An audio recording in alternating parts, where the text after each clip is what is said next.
Hello, this is Eleanor. Hello, this is Phil. And you're listening to a dad and his daughter figuring out ADHD out loud.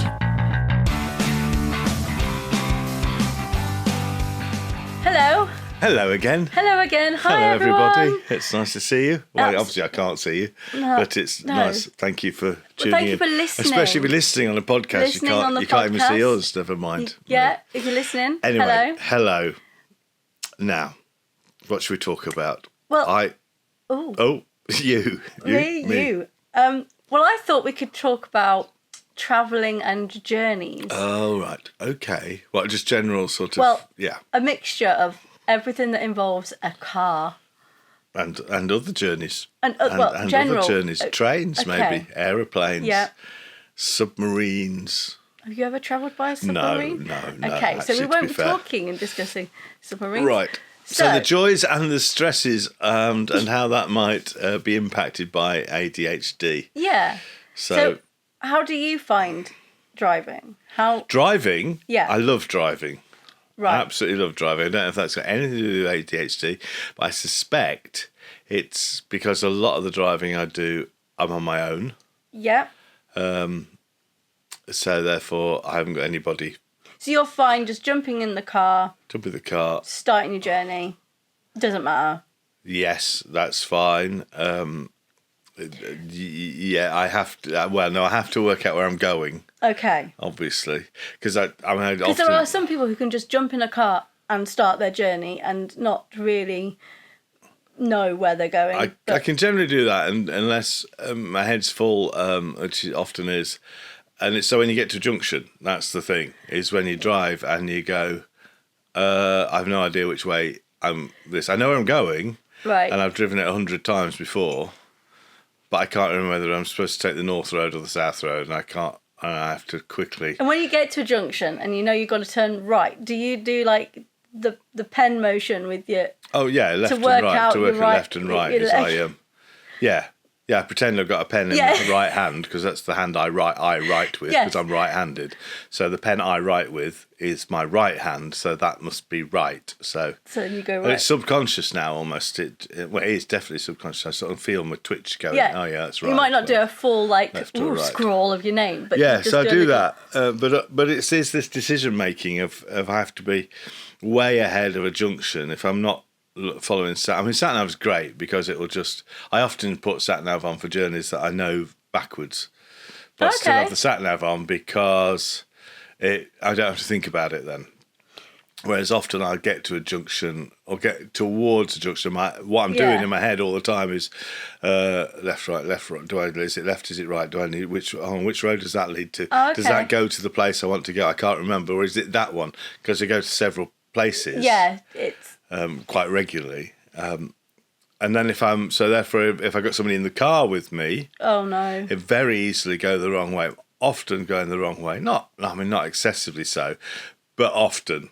Because I might be talking to somebody. If the person in the car, it's okay if the person in the car is talking, because I blank them out completely. Well, thanks Forgive me. for that. Anybody who's been trying to talk to me while I'm in the car and I'm driving. That's why he doesn't talk, right? Well, absolutely. That's why I don't talk. You're concentrating on. Because as long as the other person's talking and I'm not listening, I can do the processing of where am I going? Oh, I need to turn left. I need to turn right. Yeah. If I get engaged in a conversation. And maybe every driver does this anyway. So, but I say probably heightened by the ADHD. Yeah, if I get in a conversation, then I will shoot past any junction. No matter how loud this sat nav is talking to me. Turn around. Bear right. In 100 yards, bear right. Bear right now. Turn right. And no, because I'm listening to something else. Yeah. So off it goes. But what about so I have this thing where I've travel down a road many a time, and I can be traveling down this same road, and suddenly I'm like, where am I? Where's my junk? It suddenly goes blank. Right, so you know the road, you vaguely recognise where you are, but you don't know whereabouts. My brain just suddenly goes, you don't know where you are, and it's a it's a road. You don't know where you are, or you don't know whether you've passed the junction you're supposed to turn, or whether but it's basically brain fog of where were you going, are you travelling in the right direction? What are you doing? And that's something I have, whether I'm on my own, whether I'm with people. It's worse when I've got my kids in the car. Because I'm trying to drive and they're asking me a million and one questions. I'm like, not now. I'm trying to focus on where I'm going, and that's like it's me. A whole somebody having a clever conversation with me about the world and the situation, and my part of me going, not now. Yeah, my boy loves to ask me questions, but always, which is great because he's interested in the world and everything. But it's always at the point where I'm like, no, I need to focus now. Like, I'm driving. Can you just? And he obviously doesn't understand because he's not at the age of being able to drive, so he doesn't fully understand. He just wants mummy. He just wants mummy, and he wants to engage in mummy. I'm like, no, I'm driving. Sorry to interrupt your listening. Yep, sorry to butt in. If you like what you're listening to, please give it a like, follow, and subscribe to wherever you're listening to. Yep, whatever platform you're on, or follow us on Instagram. So adhd.outloud. That's it. Or you can email us or leave a message. The email is adhdoutloud@gmail.com. Yep. But really, thank you for listening and enjoy the rest of the show. Enjoy. On when I was being diagnosed, that question about driving, and I've been to 2 speed awareness courses so far, and not 10 That's points. 2 more than but me. I had to explain. It's not because I'm a mad driver. It's not because I want to have a thrill of going fast. Yeah. I'm not. I'm very happy to keep to the speed limits, whatever. It's just I just forget. Yeah. I just a number of times. I don't know if you do. Sometimes I'm driving, and I learned some of the basics. And very good speed awareness courses. I recommend them. But some of the stuff about lampposts, so it's 30 miles an hour or whatever. I'm constantly looking for repeater signs, going, what speed am I supposed to be doing here? Is this a 50? Especially is this a 40? if you've kind of had, like, you're on the country roads and you get one sign, and then you travel in for so long, and you think, have I missed a sign to say that I need to have I missed a sign and whatever? Yeah, so I do that. And so I'm checking signs, and I do it because I'm happily just drift into another world. Yeah. And therefore... pootling along. I have to keep concentrating on checking my speed. Yeah. I don't know if you do. I'm constantly going, is it 30? Is it under 30? There are times when I do, and then I suddenly I because I'm in this sort of state of I'm driving, and I'm driving at a steady speed, and motorway driving or like country lanes, and suddenly you're kind of like, oh, did I just completely, like, suddenly you're like back in the car, like you go out of the car. Your brain's gone somewhere else, and that's when I lose not control of the speed. No. It sounds like I'm going like I'm mad at. No, but then I find that I'm actually nearer to 40 than I am to 30. Oh, hang on a minute. Yeah. Where have I been for the last... And it feels like forever. It hasn't been. It's been like a couple of minutes. But you're sort of like, oh, hang on.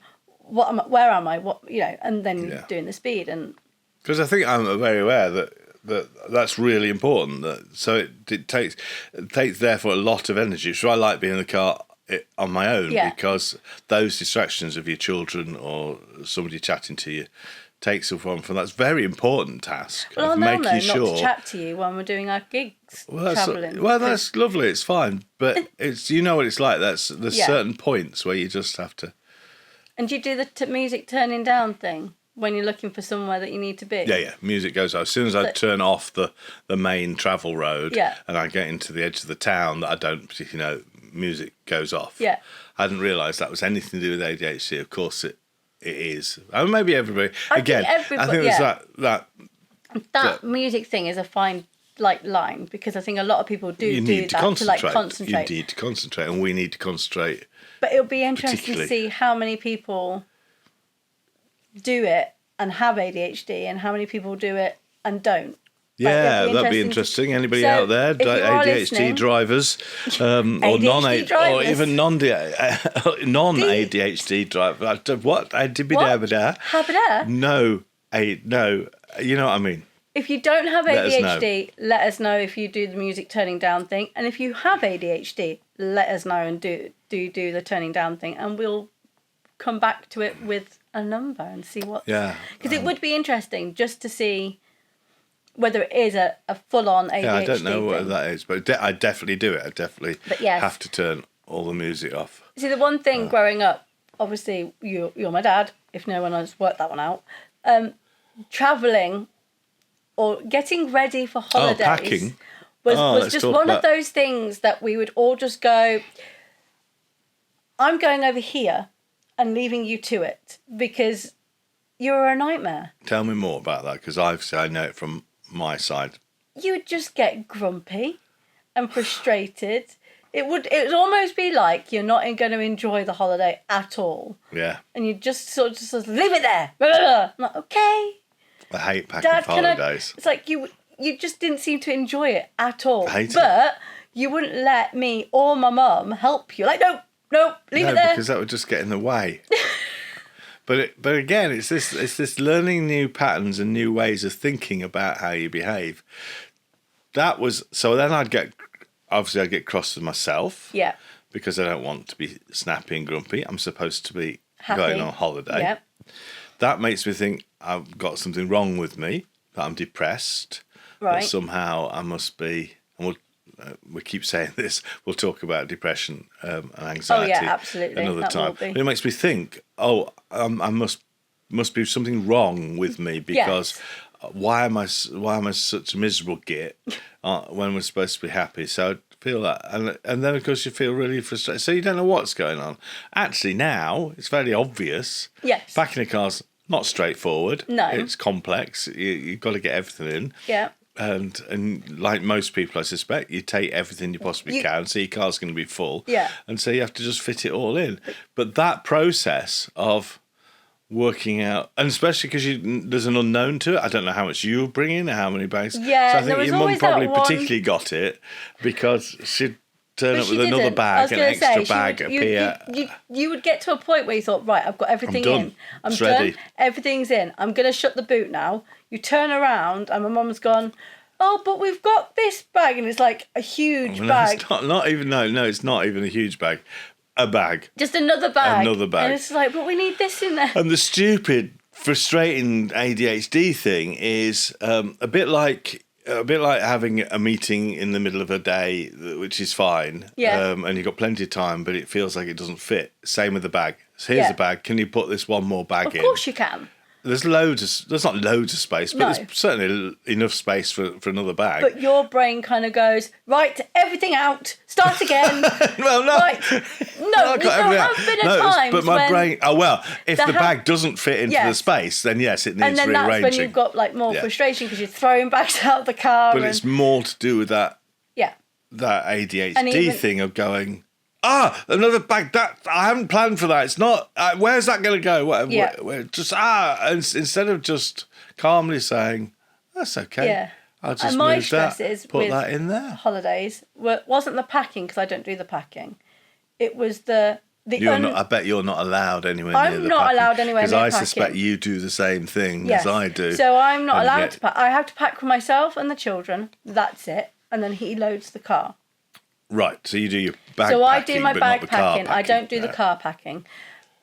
But I've got better at this. But I would stress about all the events that could happen. So obviously we know what the weather is like today. That's fine. But how am I meant to know what the weather is like in 3 days' time? And when you're on holiday. So then I'm like going, but do I need this? Do I need that? What about this? What if this?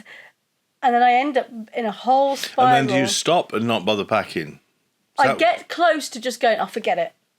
But I don't. I kind of just go, aha. But when do you pack those bags? When I'm calmer.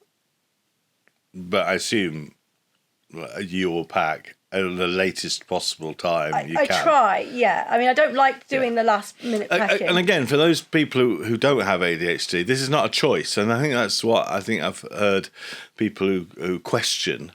They think I'm making a choice of making a choice of having ADHD. No, making a choice. Well, sometimes, but that's making a choice of you deliberately choosing to pack late. Oh no, we're not. No, but I'm just make sure that's not your mum, by the way. But other people, well, why don't you just get it done a couple of days earlier? Yeah, but that couple of days. And earlier, I can't explain why. No. Why I can't do it 2 days my before I brain leave. wants to, my brain wants to be the organised fairy that everyone seems to be. The organised fairy. But, I'm the organising fairy. That sounds more like a dwarf or a goblin or a something else, not a fairy. Fairies are more, hello, yes, I'm the organising fairy. Yes, and that's how like Mary Poppins. But that's how I perceive people who've got their shit together. Is all this light and airy feeling, and I can do just anything. Do that there. Just pick I that can up, do anything. I can just pop out to the shops. I'm sure they don't. I'm sure they find. I'm sure, but in my that is how my ADHD. But perceives. that sense of I don't pack because there's too many choices to be made, and you're right. Once you layer on the sort of holiday where the weather's going to be changeable. So when we're going because camping, we nearly always holiday in the UK. So it's always going to be changeable. So not only is which jumper do I take, it's which jumper do I take for the cold, which jumper do I take for the slightly not so cold, which jumper do I take for the slightly warm. And I have, on occasion, gone on several holidays and I've forgotten something. No. I think, yep. Never. Not for myself. I've managed to pack everything for myself. It's like when you bring the grandchildren round. Hello. Have you brought nappies? No. All right, we're going to go out. Have you brought the wellies? Nappies. No. Have you brought the trousers? No. Have you got a coat? No. Right, you just brought the child, have you? Yes. Yes, the child is here. It's your job. No. No, my mum always gives me like a whole list of things like that they need, and it comes with like loads of extra bits that they're not going to need, but she might need them, and I'm there going, I didn't think of that.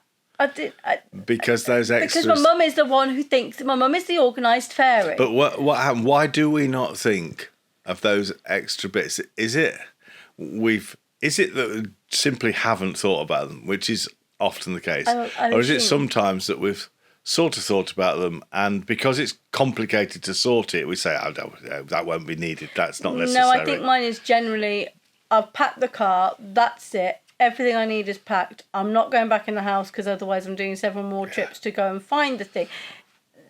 It's done. I love that sense of I've decided that it's done. Yeah. And therefore anything else. And that's, to me, is a real trigger that when I've got to the end of a task... That's it. And somebody else says, no, but this still needs doing. Should we just add this to it? No, I've done it. Which is the packing thing. No, but that's the packing thing. I have packed the car. But you haven't. It's done. No, I have. But no. The car, you can't take it. No, it's not going in. There's no room. Well, clearly there is room. Yeah. And clearly you do need to take it. But I've packed the car now. It's packed. Yeah. No more things. Yeah. Like, I packed my bag. And Joe will go, have you got your pyjamas? Oh! Have you got your pants? No, stop it. And again, it's this stupidity of... And this is learning to live with ADHD, is not only being kind to yourself, absolutely, but being kind to others too, and finding a way of acknowledging that just because somebody is trying to help you, have you got your pyjamas and your pants? They're trying to be helpful, but at the time it's not. Finding the strength and energy, and it's really important to do so. I don't think we have a right just to say I've got ADHD so I can shout at you. I don't think that's not on. Finding the space to be able to breathe and go, thank you for reminding me about my pyjamas and my pants and anything else I might need. But that's not easy. No. I remember 2 other situations of travelling with you as a child. Right. Again, I don't want to go on too long, so let's hear do these. one then. No, 2's fine. Well, I can't remember the second one, which is great. The first one sticks out, so we'll do that one. Because I can't remember. Oh, no, I do remember it. But there we go. It was just, you made me panic as a child. Oh, not the mystery trip again. See, I don't think that has anything to do with ADHD. What? It's just making me believe that you've gone absolutely insane. No, but that's not ADHD. That was me having a laugh. Let's go away. That was me going, let's have a lovely weekend away. So I decided to have a lovely weekend away in North Wales, and we'd pick Ellen up from school. We wouldn't tell her. It would be a surprise holiday. Pick her up from school, and off we go to Llandudno or wherever it was. It was Llandudno. Yeah. What's wrong with that? Well, the fact that you made me choose directions in which to go, so then I had to try and remember which way round back home it was. Did I do that? To then tell me no, and then I was driving along. You're driving, and I'd go, which way do you want to go now, Eleanor? We'd get to a roundabout, and you'd say, choose an exit. So I would go 5, whatever, and you'd go, okay, and then you'd choose completely, like, not the 5 that I was thinking of, but your 5, which was obviously leading to Llandudno. And I was thinking you were going absolute... I got scared. I said to my Mum, is Dad all right? Because he's not... And then you told me. Because you didn't have any clothes. You had your school uniform on. I packed absolutely nothing. You got no packing. Got no packing done whatsoever. The dog, as far as I was aware, was at home in the kitchen. House. No, we're taking the dog to friends. So I was there kind of going, but, what? Hey, I just want to go home. Okay, so that's parents. You get that. I hear that. By the way, she's got ADHD, so I hear that story very regularly. But that's fine. What we need to work out is, of that experience, how much of that reaction is connected to ADHD? Well, at that age, I didn't... No, you couldn't connect it then, but now, looking back... I think the panic... So what panics you? I panic as an adult now. Why? Of the unknown. Like, the not knowing what's going to happen. So, like, I get a sicky feet. I mean, we'll probably touch on it a bit more. Like, when somebody goes, we need to have a chat. Or can you come in for a meeting? And I don't know what... So in that sense of, that's the stuff about being in trouble, feeling trouble. It's always going to be your fault. Yeah. So why was that due when I was... Because it was just... So it's that sense of there must be something bad going on here because I don't understand why these things are happening. Yeah. So... And obviously there was a whole... So playing joyful tricks on people with ADHD is not necessarily a good idea. No, it's not. And the other one was when I was younger. We went to Disneyland, and you made me think I'd forgot my pajamas. Well, because you brought you special Minnie Mouse pajamas. Yes, but I didn't know this. Yes, pretend silk. They were. They were silk. Were silk, beautiful red black spotted silk. Red silk pajamas. Minnie Mouse pajamas. And why did you think you didn't have any pajamas? Because it got to bedtime and you said, go and put your pajamas on. And I was like, So therefore, whose fault was that? In the sense of, so what did you feel when you couldn't find your pajamas? What am I going to sleep in? Because I was like, because my mum then went, did you not pack any? As if it was like... Right, that's what I was looking for. That I was thinking, because if you haven't got your pajamas, you haven't got your pajamas. Mum didn't pack my pajamas. Yeah. But if... I think my mum turned and said to me... yeah, because I was about 6. Seven, I think, yeah. 6, 7. We didn't do that. Carry on. So she turned to me and said... Right. Well, did you not pack any? So as a 7-year-old, if somebody's implied that it's your fault... I should have remembered to check with my mum that I've got pajamas and So what should be a lightweight, oh no I didn't, I didn't pack my pajamas. Again, how funny. Wasn't. Yeah, I get that. The ADHD brain goes, I'm in trouble now. Yeah. It's like, well, what am I going to... I've made a mistake. I've made a big error. Yeah. I've forgotten something I should have remembered. Something as obvious as pajamas. Yeah. Oh no, I've ruined everything. I've ruined the whole night of here because obviously it got... But it would just have that dampening of the holiday of like, oh no. Oh yeah. It's going to be remembered as the holiday, you know. So yeah, your light-hearted jokes haven't always... That's not good. Haven't always like... But it's fine. I find them light-hearted now, so that's okay. That's good. I think our time here is done. It is. Thanks for the conversation. No problem. Travel well, everyone. Please, absolutely. Don't panic. Don't panic. Don't forget to follow us on Instagram. Don't forget to follow us on Instagram. Give us a like on this podcast wherever you're listening to. So send us an email. Yeah, we'd like to hear from you. And yeah, please talk to us and we'll see. Because it's getting boring talking to this one over here. Rude. Right. Goodbye, everyone. Bye. Thank you. Bye. Music written by Benjamin Tissot. Supplied by bensound.com. Free music for videos. A Dad and His Daughter podcast is a Perfect Little Gentleman production.